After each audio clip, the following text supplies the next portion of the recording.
Oke, start. Dah, direkam. Saya file screen sharing. Sebelum lupa, tapi ntar aja lah. Tolong ingetin, ada tawaran buat magang, tawaran kerjaan sih. Bisa online. buat ngasih materi di Binar. Oke. Saya akan masuk lagi ke sini. Nih. Oke, ini saya belum cobain tadi. Inam for Linux belum dicobain. Kalau ini kan buat nempel aja. Saya juga harus nyobain. Kenapa nggak bisa diklik? Oke. Kenapa nggak bisa diklik? Parah banget nih. Kenapa nih? Ya udah. Dari sini aja dah. Oke, ini sebenarnya kategorinya ada di atas.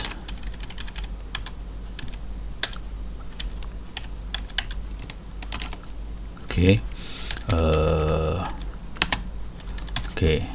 Satu lagi adalah pakai Nmap sih sebenarnya. Coba kita pakai Nmap. Ono Center /wiki. Kemudian saya akan masuk Nmap. Ada salah kan? Nmap. Salah lagi. Nmap. Oke, dah. Di sini ada beberapa. Ini ada buat ngehajar user, satu lagi share. Jadi dua-duanya bisa kita tes. Kita coba buka ya. Oke. Ini saya ambil dulu. Ini intrusif artinya nyerang dia, ngirim paket. Kalau yang pasif itu dia cuma monitor aja, nggak bisa dikerjain kayak gini caranya. Bisa. Saya harus masukin ke sini. Oke. Kemudian skripnya di sini ya.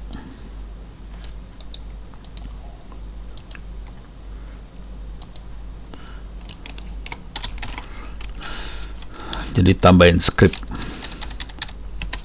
nih.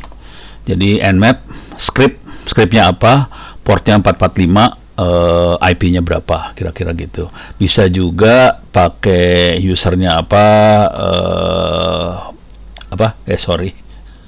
bukan user ini. Kalau UDP sampai 137, pakai TCP 139, kira-kira kayak gitu.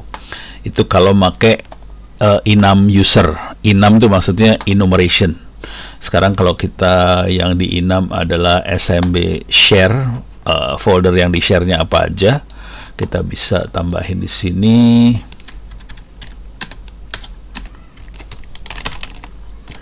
Sumbernya di sini. Kemudian caranya adalah yang ini.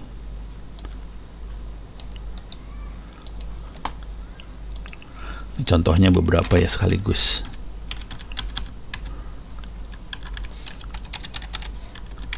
Oke. Nah, yang terakhir ini itu dia akan nyeken seluruh subnet. Jadi ini bisa dikerjain di kantor sih kalau mau. Tapi jangan dihajar kalau udah dapet ya. Soalnya kadang-kadang orang foldernya isinya film-film yang nggak jelas kayak gitulah biasa. Jadi kalau udah kayak itu bisa ketawa-ketawa sendiri kalau dapat. Oke. Sekarang saya akan cobain ini. Kita akan masuk ke Kali Linux. Saya akan buka browsernya dulu. Ini karena beda komputer nggak bisa copy paste langsung. Kita akan coba buka browser. Saya ambil dulu skripnya. Berat banget sih ngebuka browser aja sih. Ini saya cuma kasih 1 core di Kali Linuxnya ya. Tapi memorinya udah lumayan sih, 4 GB. Jadi dia rada enteng sih. Ini kalau di laptop saya tewas nih, setengah mati. Kalau ini komputer ini masih rada lumayan lah. Belum. Oke. Cepat. Alah. Belum bisa diklik. Aduh, oke. Udah, oke.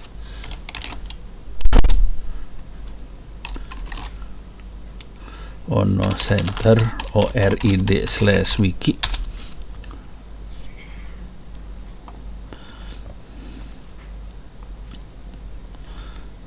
Lemot ya, lemot banget. Oke, advance, accept. Ini HTTPS yang di Ono Center expired sebetulnya, udah saya bayar waktu itu 300.000, udah dikasih sih filenya. Cuman gara-gara ngasihnya kelamaan, udah males, saya udah diemin aja dah. Padahal gue udah bayar, ya udah biarin aja cuek. Masuk ke Nmap.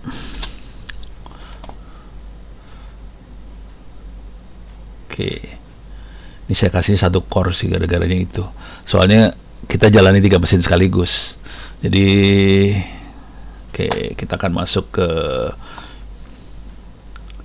kok masuk sini? Masuk ke ini ya tadi harusnya. Wiki. Masuk ke ethical hacking ya. Ethical hacking. Ethical hacking. Kemudian masuk ke mana tadi? Sini. Ya, siap. Ini masukin ke sini. Ini saya ambil dulu. Saya akan coba ngambil pakai ini aja ya, widget. Bisa nggak? Copy link. Coba masuk sini, clear layar, widget. Oke, dah keambil, clear layar, ls. Ini dia filenya, SMBI6 user. Saya harus ngambil yang satu lagi. Ini saya ambil dulu, copy link. Saya masuk sini, widget. Salah masuk kan. Salah masuk lagi. Gara-gara punya banyak komputer gitu deh. Salah. Nih. Saya ambil yang ini, copy link. Widget. Paste. Enumeration kira-kira artinya bahasa Indonesia. Ini cara ini ya, cara belajar bahasa Indonesia cepat. Jangan kalau jadi jujur, saya bahasa Inggrisnya jarang baca dictionary itu apa bahasa Indonesianya. Itulah dictionary. Jadi nggak tahu artinya bahasa Indonesia. Kamus. Jadi buat main baca bahasa Inggris saya jarang pakai kamus. Saya biasanya ngira-ngira aja, kayaknya artinya ini deh, gitu. Jadi dikira-kira aja. Enumeration kira-kira menganalisa lah kira-kira, menganalisa folder. Ini kan SMBI6 user. Jadi menganalisa usernya Samba yang ada apa aja. Oke. Nah, sekarang ini udah saya coba clear dulu layar, ls. Ini dua-duanya udah ada 2 file NSC, yang satu i6 share, satu i6 user. Sekarang kita coba lihat lagi caranya. Salah. Oke. Di sini ada bisa 2 ya. Bisa script, bisa script pakai port 445 atau pakai port ini. Jadi tergantung, dua-duanya bisa dicobain aja. Saya coba pakai yang bawah aja. Klik kanan copy. Oh, ini mah user ya, jangan user. User saya tapi nggak tahu ya, kita cobain aja ya. Saya juga nyoba, kalau gagal ya udah. 192.168.0. Saya punya 2 server buat perpustakaan digital.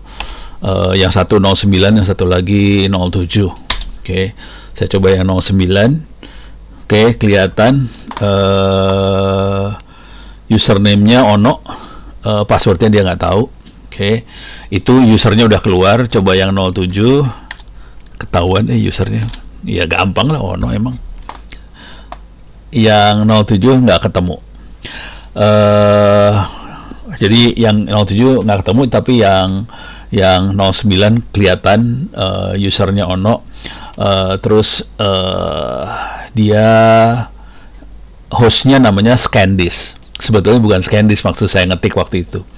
Maksudnya SanDisk, SAN disk. Jadi si file sharing yang ini sistem operasinya saya taruh di flash disk. Jadi sistem operasi ditaruh di flash disk, pakai Linux, udah gitu hard disk dalam komputernya jadi tempat perusahaan digital gitu. Dan ini udah berjalan berapa tahun ya? Ini server udah lama banget nih, belasan tahun nyala, nggak mati-mati. Mati sih, kalau lama ngejepret ya mati, gitu ya. Tapi lama banget. Nah, sekarang kita akan coba ini share. Kita akan cek folder yang di share apa aja. Salah lagi kan? Harus dari sini. Oke. Kita akan coba lihat yang ini. Klik kanan copy. Kalau mau sadis ya di scan satu. Sorry, nggak kelihatan. Oke. Kalau mau sadis di tadi berapa ya? 9 ya. 192.168.09. Kita bisa inam folder share mana aja. Nah, kelihatan nih folder share-nya kelihatan ya. Ini banyak sekali yang di share sih sebenarnya di server ini. Ada folder namanya media, ada media 2. Ini karena ada 2 hard disk di situ. Yang media itu isinya video. Kemudian ada lagi share biasa, itu buku-buku ada di sini, share sama share 1. Terus macam-macam. Jadi kita bisa lihat dan kita bisa tempelin sih. Kita bisa nempel. Oke. Coba kalau yang 7 sama juga. Jadi teknik wih. Yang 7 lebih ini ya. Saya nggak sadar bahwa yang 7 lebih parah. Yang 7 jadi ada yang 7. Yang 7 ini kebetulan dia bisa sampai kecepatan 1 Gbps gitu. Padahal sistem operasinya saya pakai kayaknya pakai Debian deh, lupa. Udah lama juga sih soalnya. Oke. Jadi ini aslinya dia NAS Buffalo. Cuman sistem operasinya udah diformat, ganti pakai Linux. Jadi NAS itu harganya lumayan sih aslinya waktu dulu, kalau mau tahu ya. Ini makhluk ini.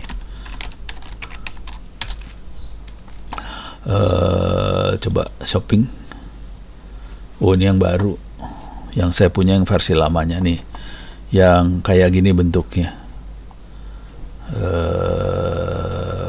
Udah nggak ada. Yang dikasih yang baru-baru semua nih. Nah, ini dia. Yang saya punya yang kayak gini bentuknya. Oke, jadi bentuknya bukan komputer sih, bentuknya buat file sharing kayak gini bentuknya.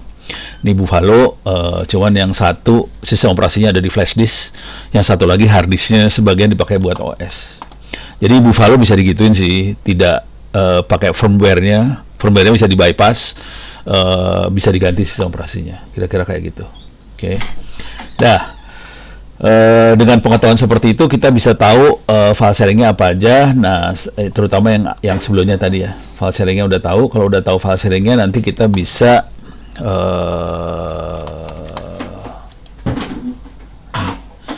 nempelin pakai yang ini. Jadi target IP-nya 192.168.09, nama sharingnya apa, ditempel ke lokal. Yang penting kita harus taruh username-nya, passwordnya apa. Nah, itu harus di-crack juga passwordnya. Bisa di-crack pakai Nmap juga sih, gitu ya. Nah, kita coba SNMP walk. Tapi saya nggak yakin ada router saya yang bisa di SNMP walk nih. Soalnya biasanya saya nggak buka. Tapi kita coba aja. Siapa tahu bisa. Clear. Oke. Saya paste di sini.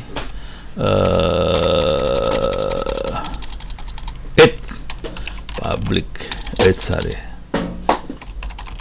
Itu minus C itu namanya community-nya. Kalau ada yang kebuka di public kita bisa lihat 192.168.0/222 itu adalah router ke internetnya yang ada di rumah ini. No response kan, Nah, sekarang udah nyerah nih kayaknya. 24. Oh, nggak mau dia satu-satu. Coba 9. Kayaknya nggak keluar deh. Soalnya nggak saya pasangin SNMP semua. Jadi SNMP-nya nggak dipasang, cuman kalau di no response, 7 juga nggak respons biasanya. Jadi kalau dipasang, SNMP-nya diaktifin, kita bisa berinteraksi sama router, sama server dan sebagainya yang dipasangin SNMP. Dengan adanya SNMP ini kita bisa manage semua peralatan jaringan dari satu komputer aja. Jadi ini fungsinya buat kontrol semua peralatan jaringan lewat satu konsol aja. Jadi kayak Network Operation Center, kita punya satu konsol, dia bisa kontrol semuanya. Nah, proses kontrolnya itu pakai SNMP, kira-kira kayak gitu. Kalau yang public, jadi ada public, ada yang private-nya sih, private. Jadi kayak community yang bukan, mereka istilahnya community. Jadi kalau yang public, semua komputer bisa dapetin data itu. Kalau yang private biasanya itu pakai password segala macam, jadi kita cuma bisa dapat hanya mereka yang punya akses saja yang bisa dapat data-datanya. Kira-kira kayak gitu. Tapi ini kondisinya saya SNMP-nya nggak dipasang sih, jadi kita nggak bisa lihat. Oke. Jadi ini SNMP akan menarik di jaringan yang gede sih, gitu ya. Nah, kalau FTP biasa, ini web biasa. Cuman kalau mau seru, saya kasih lihat yang serunya dikit ya.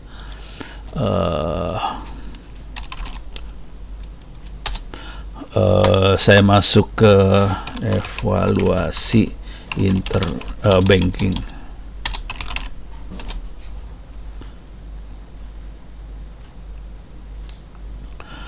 Oke, saya coba. Oh, nggak ada nih. Open SSL.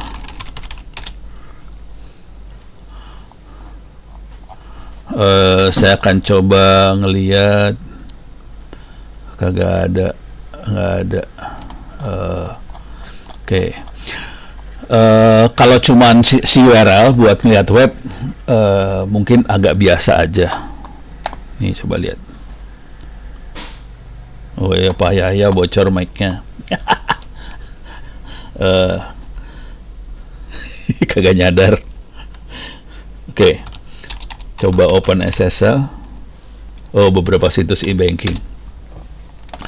Yang menarik adalah yang di sini nih sebenarnya. Ini bagian dari kuliah jaringan kalau nggak salah sempat, atau cyber security lah. Ini nggak ada di modul yang ini, nggak ada ya.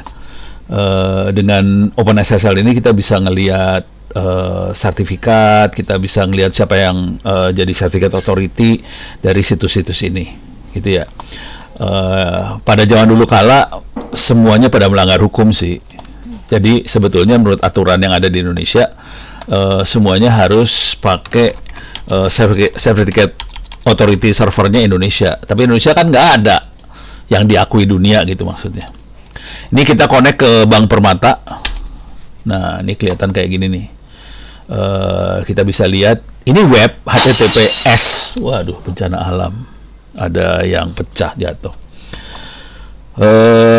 Kita lihat Bank Permata, kita bisa lihat organisasinya Bank Permata yang tanda tangan DigiCert, dan DigiCert itu dia sebagai issuer, kelihatan dia adalah root CA. Oke.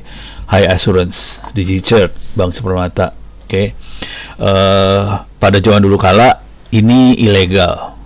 Oke, karena di aturan Undang-Undang Transaksi Elektronik kita harus pakai Certificate Authority Indonesia.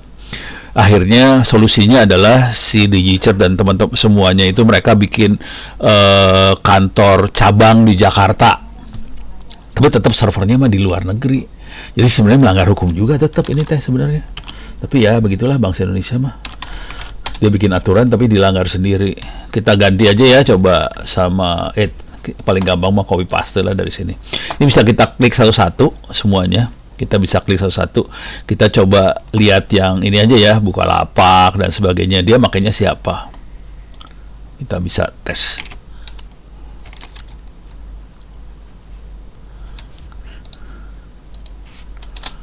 Nih kelihatan dia pakainya user trust network. Organisasinya namanya Bukalapaknya nggak ada malahan. Greater Manchester. Kok nggak ada Bukalapaknya sih? Oh, Komodo dia, Komodo. Cuman Bukalapaknya nggak ada nih. Seru nih. Oh, ini ada bukalapak.com ya. Tapi sebagai harusnya ini nggak boleh kayak gini nih bukalapak.com. Harusnya state-nya Jakarta, ini harus Jakarta nih. Kalau ini kan jadi kacau nih. Cuman ininya doang. CN bukalapak.com. Sisanya Komodo. Ini ngaco banget Bukalapak. Kita bisa lihat betapa ngaconya. Kita lihat Topet ya. Tokopedia. Oke. Saya clear dulu layar. Paste di sini. Nah, ini masih benar nih. Jadi kita lihat ini rata-rata di Gchart ya. Jadi yang Komodo rada-rada ngaco, di Gchart rada bener lah. Kita coba lihat internet banking. Oh, internet banking udah tadi ya. Kita coba lihat sekarang BUMN, Telkomsel lah. Telkomsel bagus sih sebenarnya. Konsultannya dibayar mahal. Jadi hasilnya bagus. Yang ece-ece di Gchart lagi. Jadi rata-rata yang bagus di Gchart. Kita bisa lihat di sini. Coba kita lihat pemerintahnya sendiri gimana. Ini ada Kominfo. Jadi aturannya harusnya pakai buatan lokal. Dan Kominfo BSSN punya yang namanya Certificate Authority. Jadi harusnya pakai punya sendiri dong. Harusnya kita cek. Mereka konsisten kagak? Saya berani taruhan nggak konsisten sih. Kelihatan ini makanya di Gchart ya. Bangsa ini dijajah. Jangan khawatir saudara-saudara. Oke, kita lihat Seknek. Yang dipimpin oleh Mayor Teddy sebagai Seknek yang baru. Mayor Teddy keren bu. Oke. Wah, parah Seknek, pakainya Komodo. Ini parah banget nih Seknek Komodo. Oke, parah banget saudara-saudara. Coba kita lihat BSSN ya. Coba kita lihat BSSN. Kayaknya di Gchart ya BSSN. www.bssn.go.id ya. bssn.go.id. Kayaknya di Gchart bener kan. Jadi yang serius-serius akan bayar lebih mahal, dia pakai di Gchart. Yang bercandaan kayak saya juga bercanda, saya akan pakai Komodo sih. Cuman kemarin saya udah bayar, dapatnya lama, akhirnya gua nggak pakai. Jadi saya pakai Komodo sebetulnya. Cuman kagak pakai. Jadi akhirnya kayak gitu bentuknya. Gitu ya. Sip ya. Oke. Jadi itu urusan ini tadi, apa sih namanya? Enumeration. Kira-kira kayak gitu. Nah, supaya bisa lanjut. Sebelum melanjutkan, saya mau ngasih tahu satu dulu dikit. Ini ada lowongan kerjaan. Kalau Anda tertarik. Home Ono. Gue taruh mana tadi ya? Kemarin ya? Download.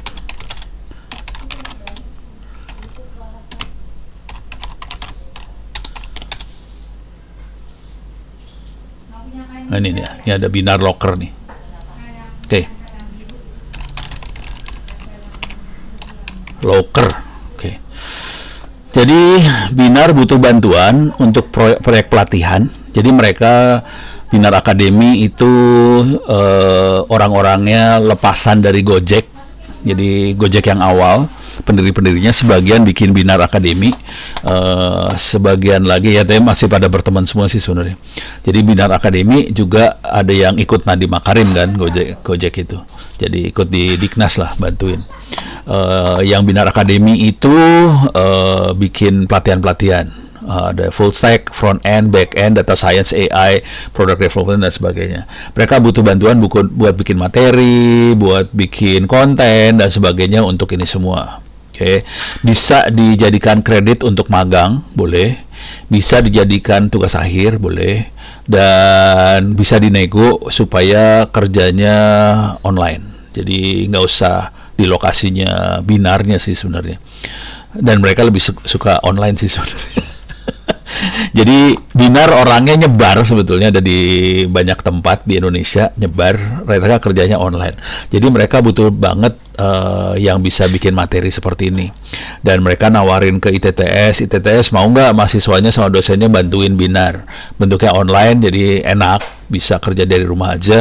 Kalau Anda masih kerja misalnya sekarang posisi lagi kerja di mana, ini bisa dikerjakan satu minggu gitu sambil iseng-iseng aja, jadi kita bisa bikin apa aja. Ini saya posting aja di chat ya. Silahkan kalau yang tertarik. Kita lagi mau MOU sama Binarnya. Sebetulnya dari Binarnya sudah beres, dari ITTS yang kagak beres-beres. Soalnya ganti-ganti pejabat, pusing kepala dah. Oke. Daripada kita nungguin beresnya ITTS, saya posting aja. Jadi yang tertarik buat dapat uang tambahan, silahkan Anda tertarik yang mana. Cuman sebagian besar adalah di jaringan nih kebanyakan, cuman mereka nyari yang ini juga sih, data science sama AI gitu ya. Itu aja. Nanti bisa dinego mau bentuknya seperti apa, apakah bikin konten seperti apa. Kemungkinan kalau kita udah deket, kemungkinan mereka akan ngasih training juga sih.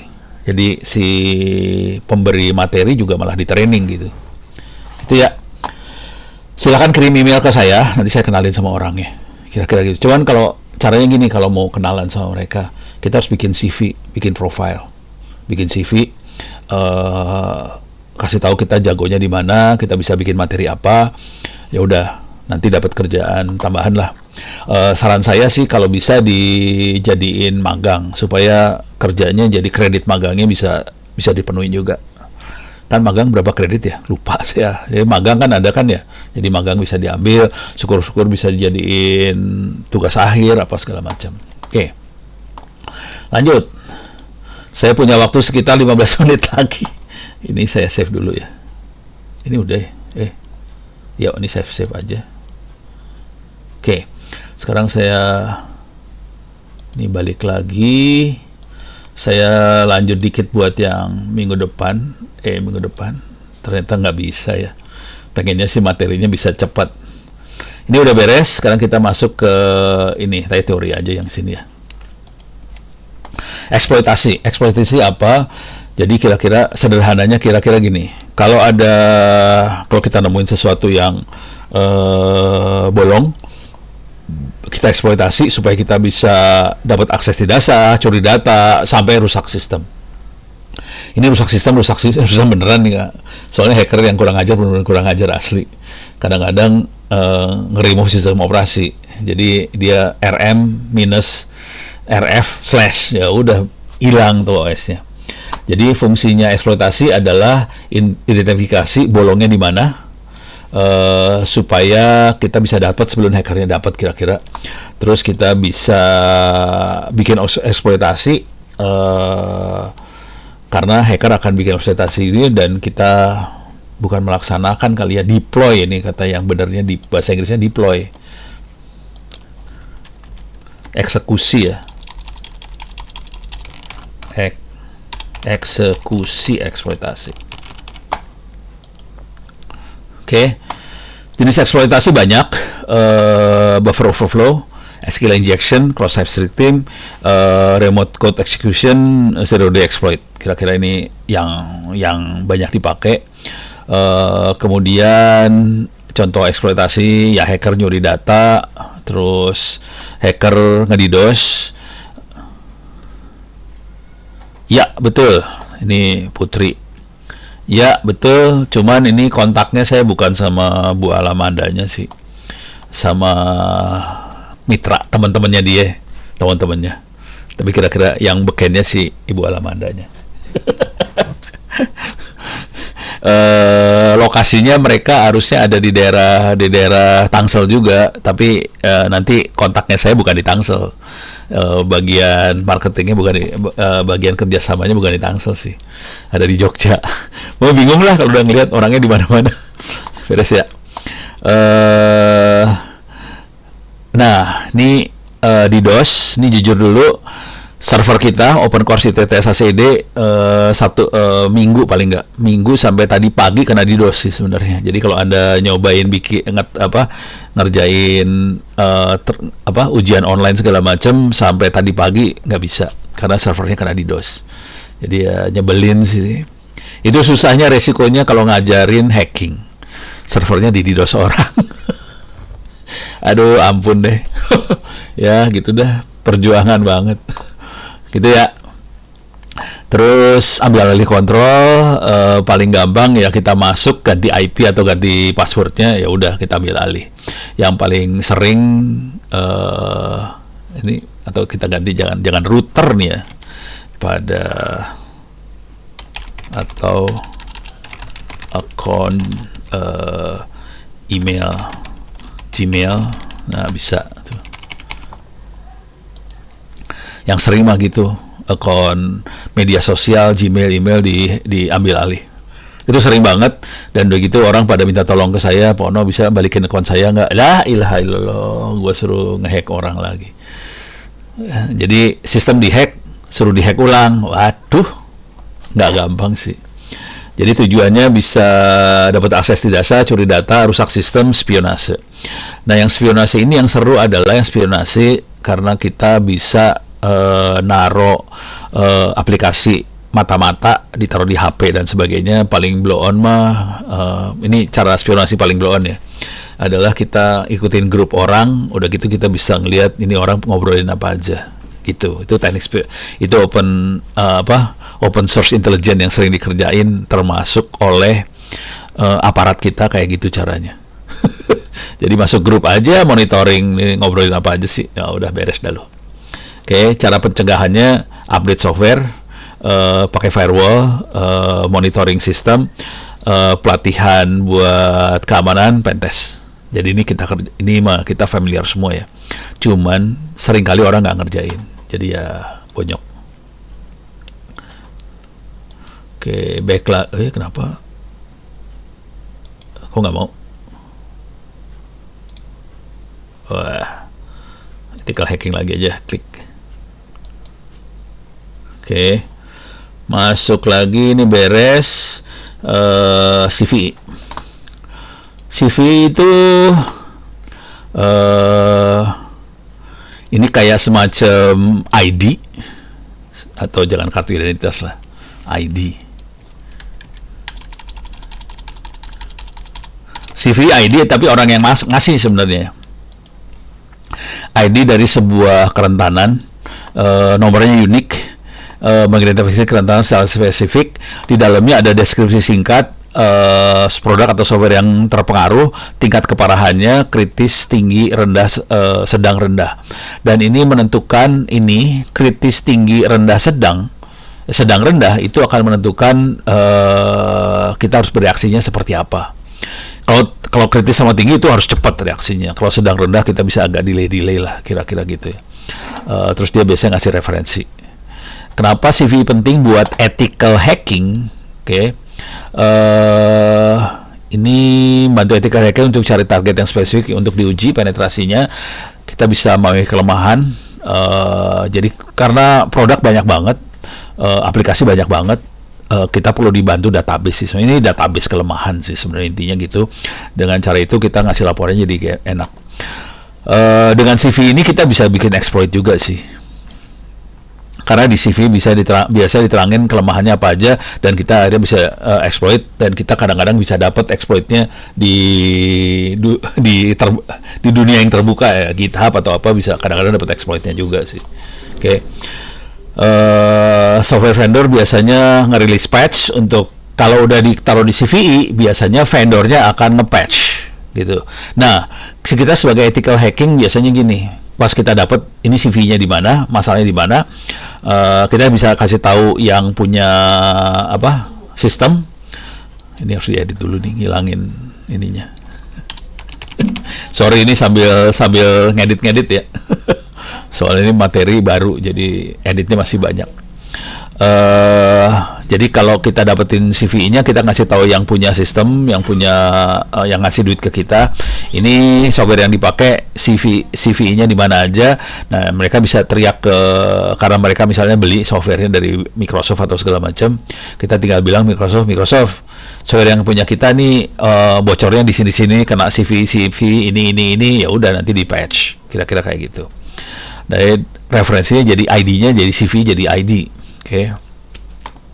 Cara mahamin CV mulai dari dasar, ini belajar cyber security, pentest segala macam. Yang seru adalah baca source code. Oke, kalau udah sampai level itu yang seru tuh, tapi nggak fatal banget sih. Paling enak adalah pakai database CV, banyak banget. Cuman karena aplikasi biasanya nanti nge-refer ke CV tadi, jadi kita cukup ngelihat CV mana yang keluar dari aplikasi yang kita pakai, ya udah itu yang kita bahas di situ aja. Satu lagi adalah NVD, National Vulnerability Database.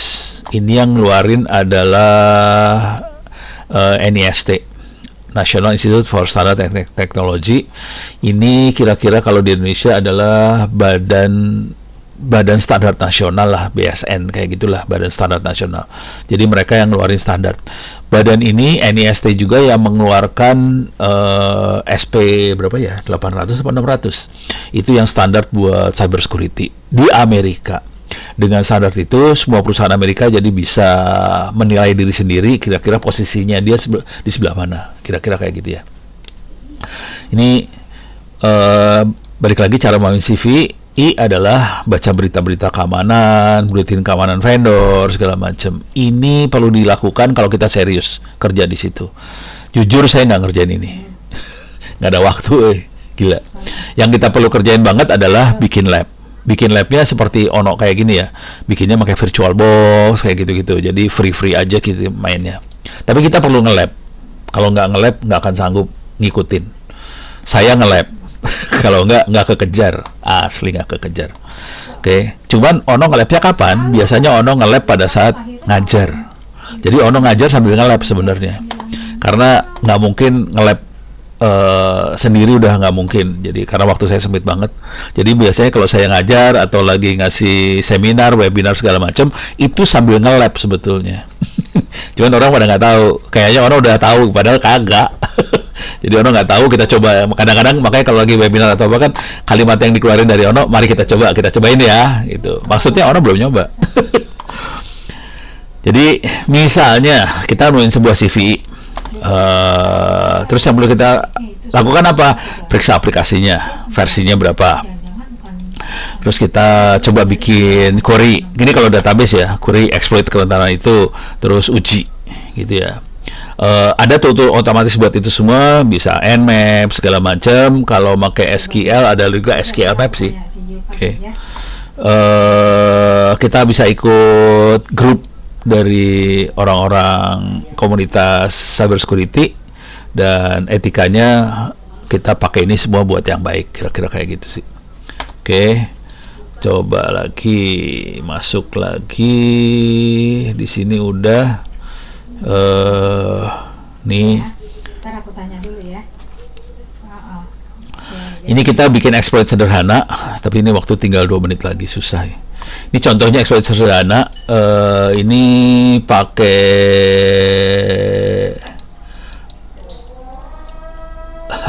dasar.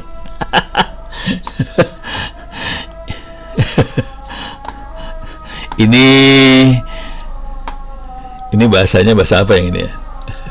Gue lupa. Ini kayaknya antara C atau apa nih, dalam sebuah aplikasi web. Oke. Tapi kira-kira contohnya gini, ntar saya cek dulu ini pakai bahasa apa nih ya. Soalnya kalau udah kayak gini nih, kayak C sih, kayaknya C. Ini payloadnya. Tapi kita harus tahu dulu ini webnya apa gitu. Ini kalau ada buffer overflow, kita bisa bikin buffer overflow kayak gini. Ini contoh perintah shell-nya buat masuk ke shell-nya. Oke.